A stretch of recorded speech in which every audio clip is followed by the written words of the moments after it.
Hey guys, this is Judy and welcome back to my channel, Pink Citrus. Today we have a very special guest, Phil Soria, who is a pastry chef. And today he will be talking to us about baking and some fundamental basic things today. And I will hand it over to you. Well, thank you so much, Judith. And I gotta say, it's an absolute pleasure to be here on your show. And we appreciate it. Oh, it's fantastic. I know we've been planning this for a while now, and it's finally happening, and here we are. I know. Excited. Very excited. And so I know you had originally asked me to kind of speak about my experience before we actually jump into the fundamentals. Yes, please. And just so everybody knows, I was trained as a pastry chef at Le Cordon Bleu. And I actually had my start right before that in a bakery, and out of all things, it was Mexican bread. So that's what I kind of, if you're familiar with the puerquitos, right? And yes. I make a killer puerquito as well, so hopefully we can do that sometime. Yes, but we have to try it. Absolutely. But from there, I helped out in a bakery, helped get it start, and then until I transitioned until I had my own bakery, and I had that for a few years, and we started from scratch, and we did it all. We did sugar, we did cakes, we did breads, and so it was quite an adventure. It was very fun, very exciting. We were actually featured on The Good Day Sacramento. We were on various radio talk shows, we were in magazines. Yeah, so we made ourselves quite a reputation right out of the gate. Along with the partners I've had. That must have been a milestone though for you guys. Oh, it was huge. I mean, there was just never a dull moment, right? And so coffee was our best friend. Yeah, isn't it for all of us? Oh, I tell you. You know, it's those late nights when you're working on pastries and cakes and fulfilling those orders. It's crazy. That's cool. That's really exciting. Yes. So that's just a little bit about me. But I know that everybody's tuning in today to talk. Hey, well, Phil, what can you impart to us today? And just a little disclaimer to everybody: this is not meant to be comprehensive. Okay, this is just kind of a few little terminologies, a few little things that I felt would be helpful for anybody who's getting their start, or maybe they have not aware of some finer points in the baking industry. So I'm actually going to start off with some terms itself, right? And the first one is blend or incorporate, because this is something I'll be using, right? Some terms I'll be using in some other videos that we will be doing. So when we blend or incorporate, right, that's the process of bringing together different ingredients into one homogeneous mix, right? When you're bringing the ingredients, if it looks like it's not one whole thing, like one together, there's probably a problem. So I've had that happen to myself, especially throughout the years where you're mixing and maybe you've goofed up or you're not paying attention and you're like, that doesn't quite look right. More than likely, it's not blended, or it's not incorporated correctly, or it's not blended correctly, and that might be an indicator that things are not going to turn out so well. So you've had quite a few hiccups in batters before? Oh, absolutely. Honestly, I can't imagine anybody out there who hasn't gone through at least one. Oh, absolutely. And so, I mean, it's just part of the learning process. And sometimes, things happen in baking, because baking is a science. So don't be scared. Don't be scared, right? You may mess up, right? But don't worry, it's not the end of the world, right? Of course not. You get a second chance, right? However, you might lose a mix. So just bear in mind, just don't do it often, because then you start feeling it in your wallet. True. Very true. So when it comes to mixing and incorporating, yes, there are moments when they may not come together like you'd like, but when it comes together, it's a beautiful thing, right? And so blending and incorporating, that's one term. And I'm sure a really good flavor. Oh, absolutely. You want to have a killer flavor, right? Next is, we're going to talk about creaming. So we talked about blending and incorporating. Well, what is creaming, right? So that's like, what it is, it's softening a fat. It could be like shortening, it could be butter, it could be cream cheese, any type of fat. So you're creaming it, right? So what you're doing is you're smoothing it over into a mass. And actually in our cheesecake video, you will see us creaming cream cheese, and then you'll see it just turn. Yeah, you'll see it just turn from, like this mass into this really just creamy, it just transforms. So once you go through this creaming process, then you can start introducing introducing other ingredients, right? And it becomes light and fluffy. And the reason why it becomes light and fluffy is because you're introducing air molecules as you're mixing, right? Which I'm sure it's very important for you to do it in that way, right? Like where you can't just put everything in at once, but put everything, you know, in different moments and breaking up ingredients, right? Right. And so it's very important that, you know, you follow a sequence, right? I kind of want to return back to the point of baking is a science and precision is necessary when you're baking. But yeah, you got to make sure you follow the process, right? You got to follow the process in order to get the result that you want. Which brings me to the next part right here, which is the next term. So we talked about creaming, right? Where we're softening the fats so we can introduce ingredients into it. The next one is folding that I want to talk about. So folding. I don't think I've ever heard of that term. Yes, fold. So yeah, this is not the poker term, right? So you don't lose when you fold, right? Here you win when you fold in baking. And I'm actually, if I pull out this bowl to kind of help us out a little bit, and a spatula. By the way, never underestimate the value of a good spatula, right? Spatula, we were talking about. You're showing me a cute little spatula, right? A baby spatula, but in baking and pastry arts, never ever underestimate the value of a good spatula. So when we're folding, right? So folding, what's that all about? Folding is gently bringing the ingredients or batter at the bottom of a bowl to the top of the bowl, or to the top, and you turn the bowl and you repeat until it's fully incorporated. There's that term again, until it's all incorporated, right? So what I do is I scrape and then I fold over, right? I dig into the bottom of the bowl. I want to bring those ingredients up and I bring it on over. I fold it over. And I don't press down. I've seen people do all sorts of crazy stuff, right? They go like this, right? They jam into it, but you want to actually scrape the side of the bowl as you, with a slight twist right there. And literally just fold it. Right, and then fold it over, right? Don't like smash into it, right? Because typically when you're folding, especially when you're talking about mousse or anything like that, you're actually trying to preserve the air molecules. And as you're folding over, like if you're doing this and you're being very aggressive, you can actually begin destroying the air, and the air serves as a leavening agent at times. And pay attention. So pay attention, right? So it does take practice. Folding does take practice. I've seen many sad cases in pastry school, and in particular, I'm getting to learn that actually with you now. Yeah, actually, one of the magic ones is Angel's food cake, because that requires folding. It doesn't have really any true Angel food cake that I've worked with. Has the air is the leavening agent. Yeah, those cakes are extremely fluffy. I've seen them and tasted them. Yeah, and so the thing is, because air is its leavening agent, that's why it's so light as well. And so when it's in the oven, if you slam the oven door or anything like that, it collapses, you're done, right? But when you're folding, you got to make sure you preserve those air molecules, because that's what you need. That's what makes it expand. The next thing I want to talk about is actually peaks, right? Because when you're folding this batter, and it's typically like a meringue or something like that, or like the whipping cream, like you whip it up and you're folding that into something as well. So when you're whipping something up, right? Like let's say whipped cream or a meringue, then how do you know it's ready, right? How do you know it's ready? And the way you know it's ready is by looking at the peaks itself. And so we were looking at that earlier when we were talking about tiramisu, and I'm just reaching here for a whisk, right? So if you have a whisk, and what ends up happening is when you pull it out of the bowl, and if it keeps dripping, you know it's not done. It's not ready. If it keeps on dripping, but it'll go in and out and it won't hold. But when you begin to pull it out and begins to incorporate all those air molecules, it'll begin to hold. You'll actually be able to pull it up and it'll stick up.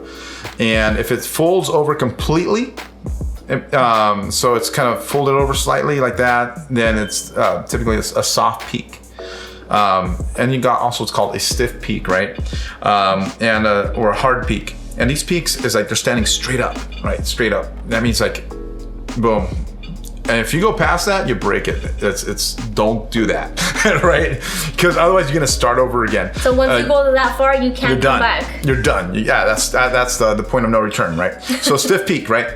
And then a medium peak, obviously, is somewhere between the soft and the stiff. So, and then in the case of our whipping cream for our tiramisu, it calls for a medium peak, right? So not too soft, but not too stiff. I've seen that before, but I never knew there was such a name, like a name for that. Because I've seen it in like the egg for chiles rellenos, you know, in a Hispanic home, which we always have seen and eaten, you know. We've ate that, and I know they always say the egg has to be perfect, but that's really good. Even I just learned that because I didn't know there was such thing as a name for that. But yeah, cool. And it's so helpful because now when you're thinking about, okay, I'm gonna whip this up, how do I know it's ready? And to know that there is a difference and that there is such a thing as going too far, that matters. And so, and it can affect, you know, your batter, can affect what you're doing. So moving on, we're going to talk about a Bain-Marie, right? There's a French term, Bain-Marie, right? And Bain-Marie is basically a water bath, right? And so in our cheesecake video, we actually put our cheesecake in a Bain-Marie, or a water bath, right? And so typically it's when a vessel sits in another vessel filled with water, right? And so, like I said, with our cheesecake example, our vessel is what? It's the cheesecake pan, right, with a cheesecake batter, and it's sitting inside of a quarter sheet pan, I believe it was. We fill that up with some water. Which is also known as Baño Maria, right? Because some people are like, yeah, that's actually, me, that's the only way I actually know it, Baño Maria, because that's the way us Hispanics have always known it. And I told my husband, he's like, what is that? I'm like, it's a method we use for baking.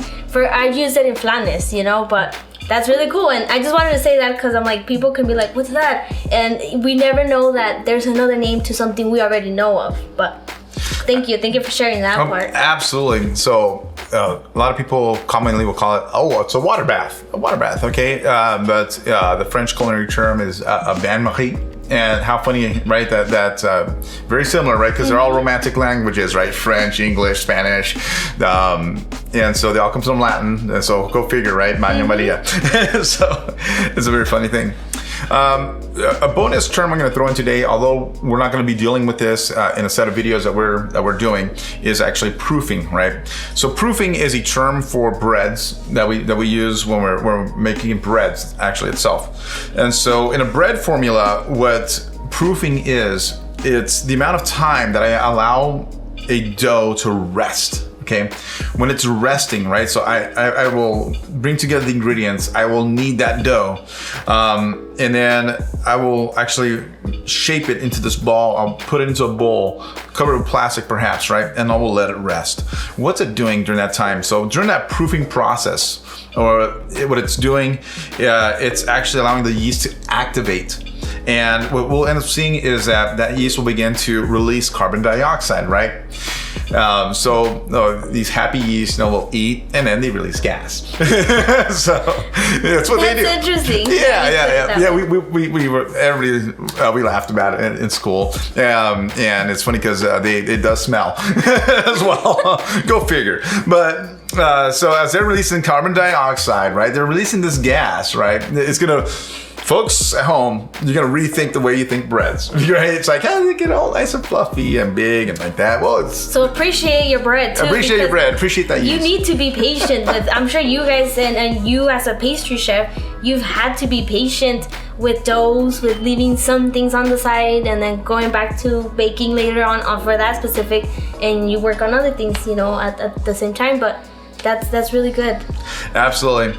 So once again, as it's releasing its gases, that's what causes the dough to rise. So when you shape your dough, it's kind of cool, right? When you're gonna go into the proofing stage, so you've mixed it, you've shaped it, now you let it rest, and you step away, and you let it do its thing, and then you come back, and it's like that. It just grows. It's pretty cool.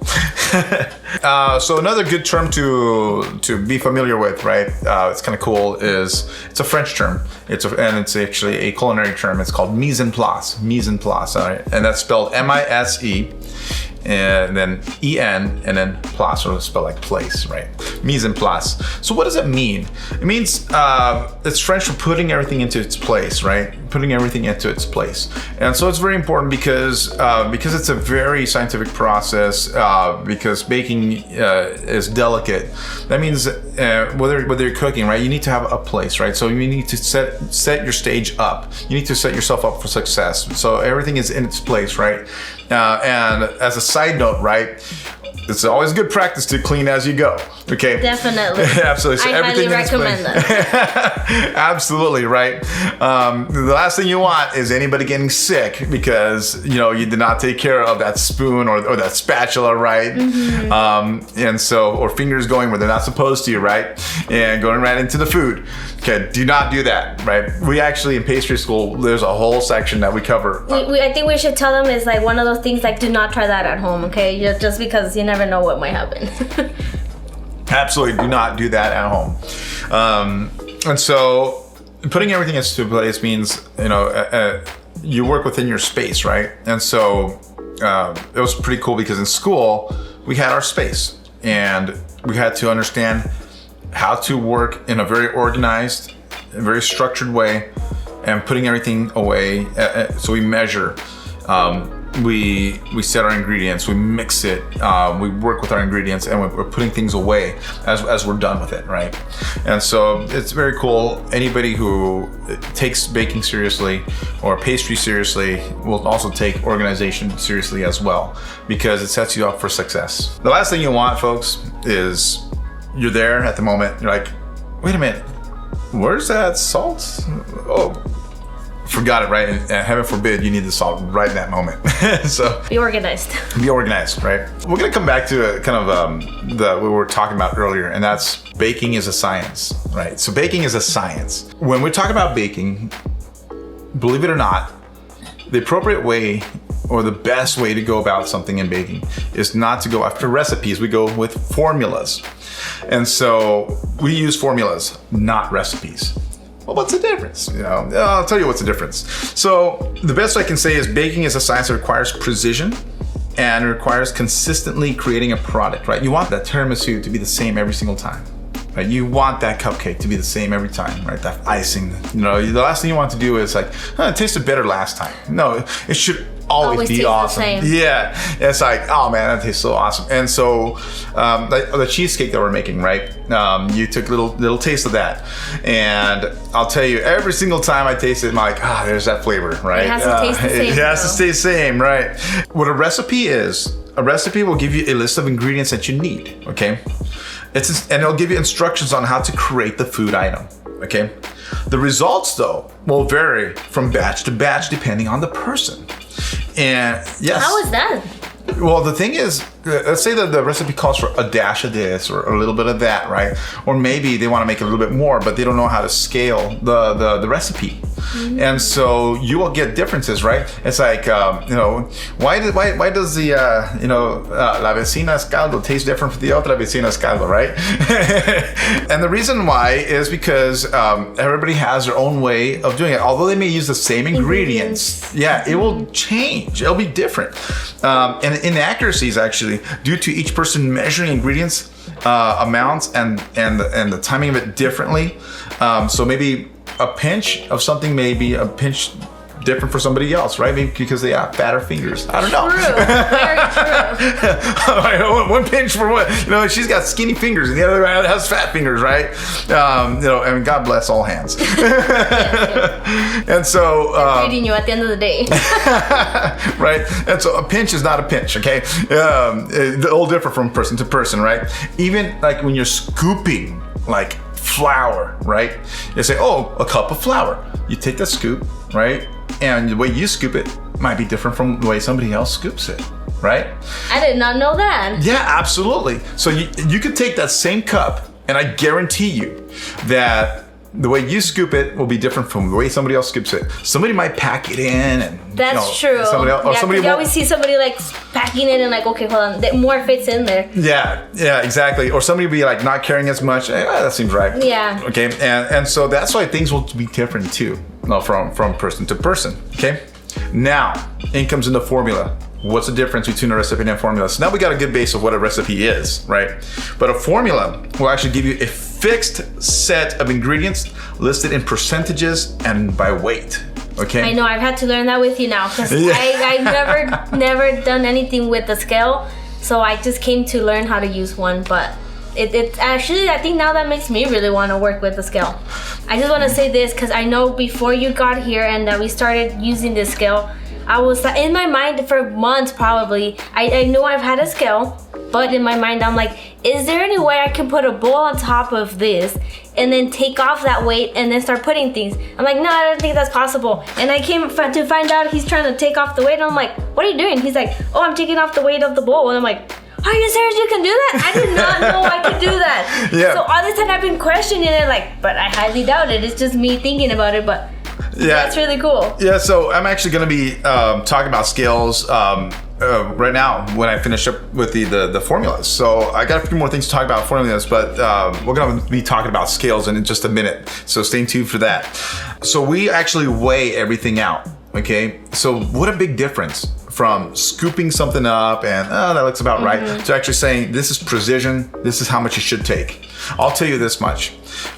In my cafe, in my bakery, every single thing, I remember our chef, right, was not used to formulas. They're like, oh yeah, this tastes good, this looks right? But no, we actually said we need to sit down, we need to document. Like how much you're putting of this, how much you're putting of that, right? Not only does it help us to understand when we're running low on something and be able to repurchase the right amount, so we understand how much we need to buy. Which is another thing I learned, because when we went to buy some of the ingredients and the way you gave it to us, we were just doing it by ounces, and we're like, okay, but this is what we're gonna need. But I'm amazed, because like I said, I've never worked with that, but I think it's really cool. Really cool. Yeah, it's fantastic. It's amazing, and this can translate easily into like the cooking, right?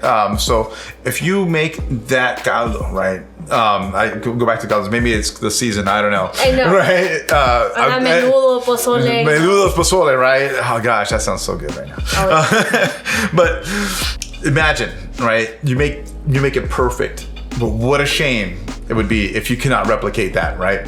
So when you're measuring and you're jotting down your notes, you can actually say, like, I can remake it exactly the way, because I have all the ingredients and I have my process down, right? And not only that, but when you have it by weight, you can actually multiply it or divide it by however much more you need to make.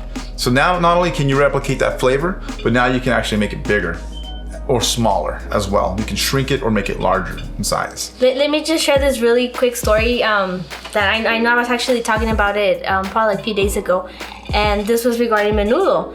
My mom left a recipe to me of the way she made menudo, and I loved it. That was my favorite menudo growing up.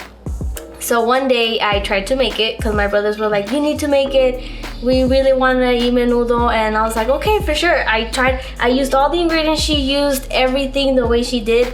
But of course, it was my first time making menudo. I did not know how much menudo to purchase. Let me tell you that caldo was so good, but there was no menudo left in there.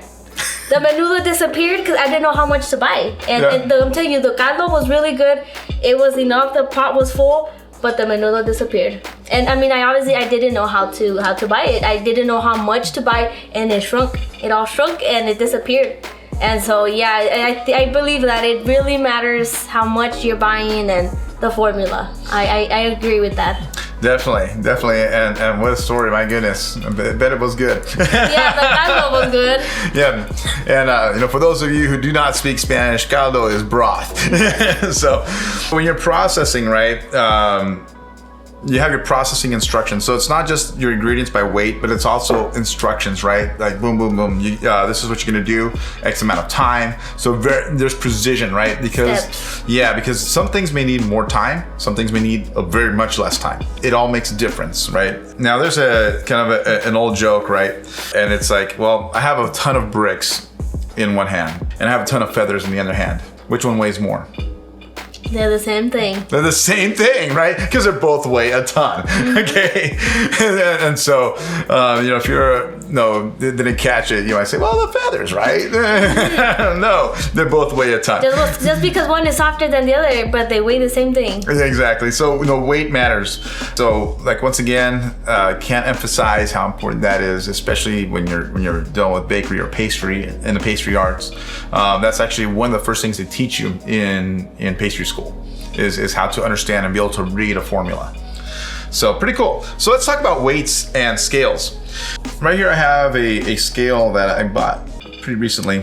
And so there's different scales out there. Okay, this one is a digital scale. One thing to know about scales is when we're measuring, when we're weighing out, since we're in America, we deal with ounces and pounds. If you're out in Europe or other countries, you deal with grams, kilograms. And to be honest with you, there is a good case to be made to go that route. It's actually kind of easier in a sense to measure out. But here, we deal with pounds and ounces. And so naturally, the scales though, if you hit a unit, a good scale should allow you to switch between the units. So I can switch between pounds and ounces, and I can switch between kilograms and grams, right? One thing you were saying earlier is like, oh, it's so cool. I didn't know you could zero it out, right? So that's another cool thing about digital scales. You can actually zero it out. So there's something called tare, and the tare button is basically, let's say I put my bowl on here, right? And I want to zero it out. I hit the tare button and it's zeroed out, okay? It acts like there's no weight on it. And then I start putting in my ingredients and it starts to weigh it out. And let's say I'm gonna add in flour. I added my flour. Then I need to add in my sugar. I hit the tare button again. And then I add in my sugar, right? Until I hit the mark that I need. What's cool about this is the precision, right? So when I'm dealing with a digital scale, I'm looking at pounds, I'm looking at ounces and fractions of an ounce, right? And so before I talk too much more about that, let's kind of talk about other kinds of scales that have been around, right? In the pastry arts, we typically have done, and even in cooking, we have always had scales around. And so the earliest scales that have existed, there was one that's called the balance scale. So maybe you've seen it, right? The one that goes on one side and and so typically you'll see the Lady Justice, right? She's blind and has a sword and the scales of balance on the other side, right? And so the way it works is that was the earliest type of scale, right? And the way you would measure is, let's say I would have what's called counterweights, right? And so let's say, I need a pound of flour. So let's say this was a pound. I would set this on one side of the scale, and then on the other side, I'll start pouring in the flour until it balanced out. Okay, I got a pound of flour, boom. And that's how I would do it. And so I've never used one, so I didn't know how it actually worked. Yeah, it's actually kind of cool. So look it up. The thing is, it's out of date and it's not very accurate, believe it or not. It gets you in the ballpark. Okay, it's much better than a pinch of this and lesson learned. Right. And so that's the old school. That's the earliest type of scale. It was the balance scale, right? Then came in something called the mechanical scale, right? This is also known as a spring scale, and the reason why is because it actually has a spring that, as you add weight, the spring will begin to move a dial. Maybe you've seen them at maybe your supermarket, right? Well, I'm gonna get a pound of bananas, right? Oh, yes. So that's a spring scale, right? Now, as the weight is added, it starts to compress a spring and it begins to move the dial. But you will also notice that there is usually a fine tuner, because over time the springs will actually begin to either getting messed up, they're either expanding or they break because of how much weight has been put on them. Yeah, I mean, it just happens naturally over time with the spring scales, right? So a quality spring scale is pretty precise, right? The higher you pay, or the more you pay for a spring scale, you basically get what you paid for. The more you pay for it, the better the spring, the more accurate it is, okay? The pluses on a spring scale is, I actually do own a spring scale, and I only use it to be portable. And so the pluses about it, they do not require power, right? This one requires a battery. They are easy to clean, actually, and not very sensitive to water. So it's not like you spill water in the wrong place on digital scale and you fry electronics, that kind of deal. No problem with the spring scale on that. Okay. Once again, the downside is it's not as accurate as a digital scale. So in comes in the digital scale. The digital scale is actually the modern scale that has become common in kitchens today. Most kitchens should have a digital scale. One of the pluses about it is it's accurate in weight. Okay, you've already seen the beauty of it. And you can take off the weight from the bowl. And you can take the weight from the bowl, right? No, what more do you want? So you can, boom, you can measure out medium. That's a big plus. Big plus. Because of its precision, it makes it the ideal scale for bakers, right? And pastry chefs. A variety of features that are offered on scales. Like we mentioned before, you can choose a scale that offers both grams and pounds and ounces. You could get one that offers the tearing feature, so make sure you can zero it out. So I'm gonna kind of shoot off a few things that we should consider when buying a scale, because I'm gonna tell you folks out there, not all digital scales are created equally. I'm sure. Yeah, I had a nightmare of a scale when I was at my bakery. And I remember I had to replace it 3 times, right? Like something like would go wrong with it. It would stop functioning. It was just terrible, right? Finally, I swapped it out for a different one and had no problem since. To prove that technology isn't always perfect. It's true. So not all scales are created equally. No. Okay. And when it comes to price, yeah, you typically get what you paid for. But one thing you should definitely consider when you're buying a scale is its weight capacity. Okay. Why? There's some scales that only offer 6 pounds, right? But honestly, the more capacity it offers, the better it is. It's better to have it there and not need it than for you to be like, oh my gosh, today I have to bake off a lot and my scale just cannot keep up because it does not weigh out that much, right? It just doubles your work and all that stuff. So make sure you get one with a decent weight capacity, okay? This one, for example, is how many pounds? This one is an 11-pound digital scale. So this can handle basically most at-home tasks that I need to do, right? Probably not for a bakery, right? No. So a bakery, actually, at my bakery, I had one of these scales, and I also had a high capacity scale. And so high capacity scale, we're talking about hundreds of pounds, okay? Because when we're measing out or measuring out, we're measuring out big batches, right? Because we have a whole population to feed. So weight capacity though, at home, better to get the one that offers more capacity.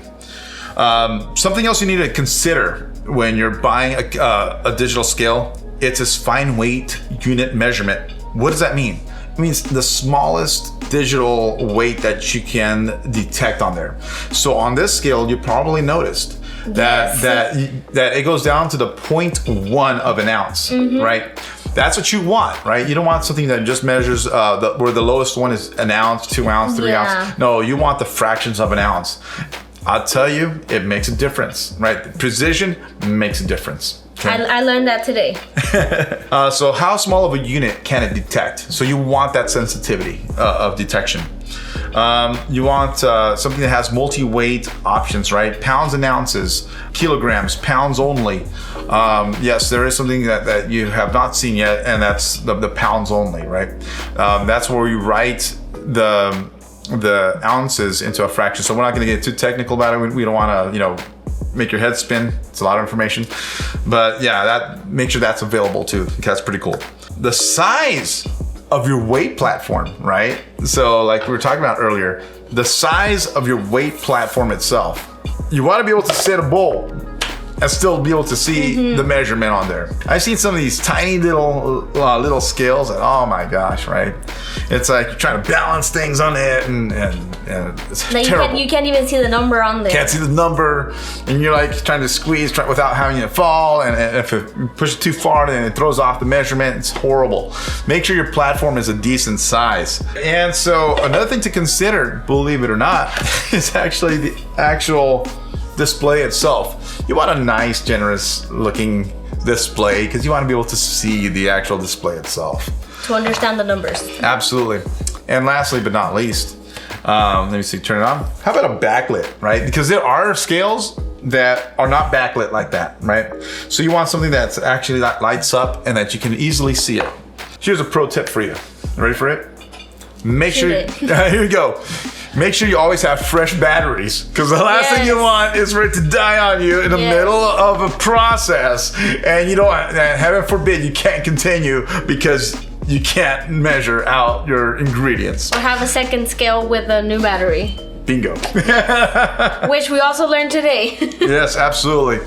You know, shamefully, I did not have my extra battery with me today. Lesson learned. Lesson learned, right? When you go on long trips, make sure you carry an extra battery. The next thing we're going to talk about is mixers. All right, so let's talk about mixers for a second here. And what we're going to do is, I like to start off with what's called a hand mixer. So this is a hand mixer. No, this is not an iron, folks. I know. That's what It does look like one. Right, when you pulled up, I was like, all right, where's my clothing? I need to iron. I didn't know I needed to iron clothes. Right. I was about to pour water into the top here to see my clothes. Oh yeah, I was like, let's open this. There you go. And so this is a hand mixer, right? Old school. This goes way back. And so the thing about a hand mixer is that it has a detachable hooks, whisks, that kind of deal. Here I have the detachable whisk, and we'll just go in like so, okay? It's small, it's light, easy to pick up, right? And what you do is, let's bring our bowl, is you basically hold it over your bowl, and then you mix, just like that, right? So you mix. The interesting thing, and not so fun part about it is, guess what? You're stuck there and you have to babysit it and you have to mix it all yourself. Keep that in mind before I talk about the next mixer, okay? So you hold it, it's nice and light, you can, but you have to babysit it, right? And move it around. The other thing it does have, or should have, is a speed adjuster, right? So this one has a 246 in and off. So that is pretty cool. It also has, this one actually features a quick burst, means that I can just go hit the button real quick and it'll spin and it'll let go. So if I'm just kind of, I'm just, yeah.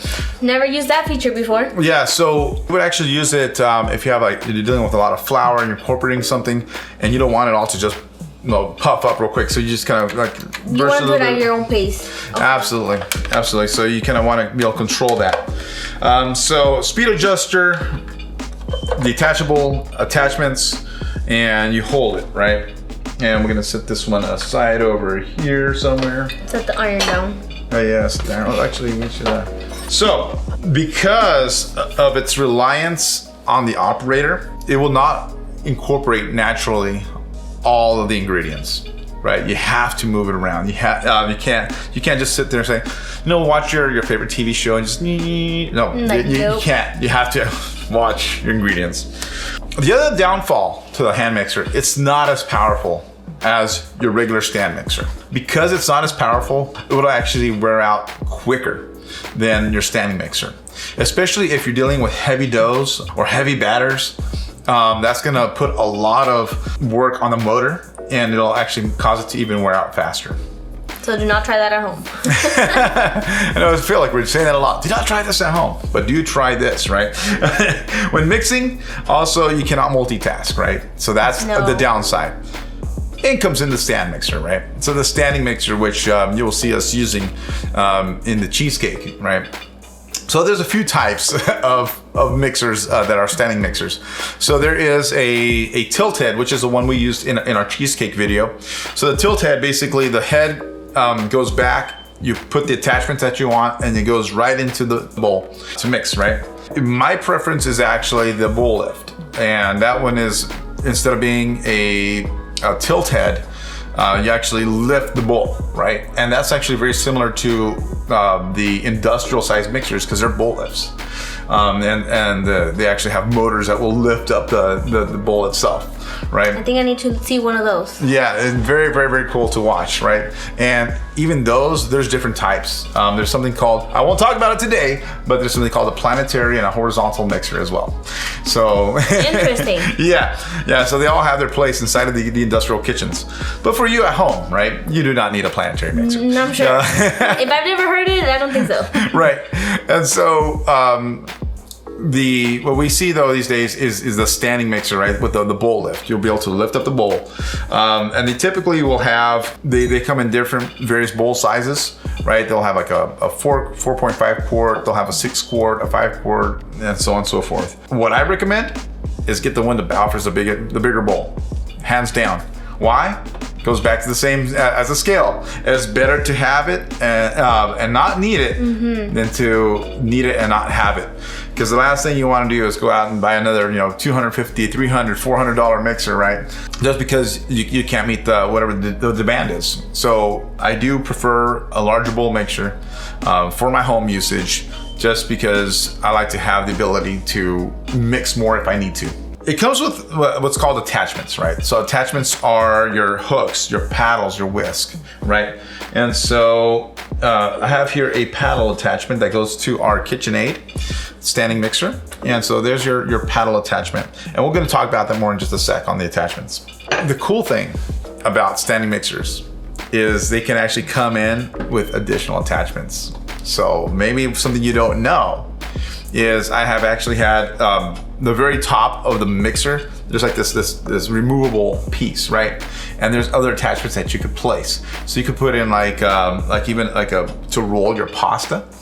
So oh yeah, I've seen that. Yeah. I've seen that at the store. Yeah, so you can do that, or you can actually use it as a grain grinder as well. There's an attachment for that. That I know I've heard of, and I've always said I want one that I can attach to it so I can shred my own beef. Yeah. I'm like, cause hey, why not? Exactly. And so hey, if you get a standing mixer, it's like explore the other things that you could do with it, because you'd be very surprised. It might actually simplify your life, and you don't even realize that you have this powerful tool sitting right there.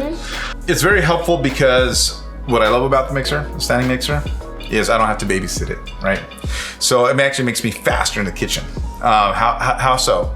Well, let's say I gotta cream that cream cheese, right? I start creaming the cream cheese, and I go measure out the next ingredients, right? And get that ready, boom, right? And we just keep going, just process. I don't have to sit there and babysit it, right? Because it's doing the work. It's like having, your helper, standing right next to you and helping you out. It's pretty cool. It's also built to last, and they are supposed to have stronger motors, okay? They are supposed to, okay? Keyword, hope so. Supposed to, right?